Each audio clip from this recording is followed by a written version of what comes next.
Breaking news on this election night. We have one big race we can now call, as well as one big ballot issue on legalizing recreational marijuana. Joining us with the latest on that and more is Joe Johns. So what do we know, Joe? Well, Anderson, CNN now projects that Ohio voters will say no to legalizing recreational marijuana, turning down the state initiative that had been put before them by a group of investors. There are the numbers so far: 65% no, 35% yes. That's with 39% reporting apparently Ohio is going to turn down legal weed. We also have more election results. I mean, obviously, we're a year away from the big presidential election, but there are election results from Kentucky. What happened? I think you can call this a shock. There was the Tea Party favorite, Matt Bevin. He won, and insider Democrat Jack Conway lost. Now, a couple things that make this race in Kentucky interesting on a national level.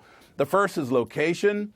Kentucky tends to send Republicans to Washington, including Mitch McConnell, and the backdrop of the race was very much about national issues, whether the state should continue its course pushing ahead with Obamacare for hundreds of thousands of residents, which is what the Democrat Conway was calling for, or if the state would back away from Obamacare, which is what the Republican Matt Bevin wanted to do. The other issue that got a lot of play in the state was same-sex marriage, especially because Kentucky is the home state of County Clerk Kim Davis, who set off a whole firestorm by refusing to give marriage licenses to same-sex couples. The Republican Matt Bevin gave Kim Davis his absolute backing and tried to energize evangelical Republicans to get out the vote for him, and Conway took a sort of rule of law approach to the case. So it appears that Bevin is going to win, and Republicans have another governor's seat.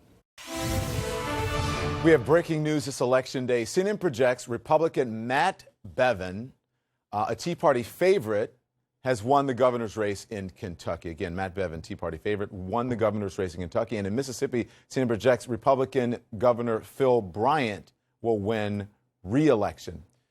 Finally, in Houston, they were voting on what was called the HERO measure, the Equal Rights Ordinance there, an ordinance passed by the city council several months ago that protected all sorts of groups, banned discrimination based on race, gender, more importantly, more approximately, sexual orientation, and protected transgender people. This ordinance was repealed 61% to 39%. This became an interesting battle. Opponents of this measure made it about bathrooms, saying that the ordinance protected the rights of men to go into women's bathrooms and perhaps be sexual predators. That measure, again, defeated 61% to 39%. That despite support from Hillary Clinton, despite the support from a lot of people in Hollywood and even the White House.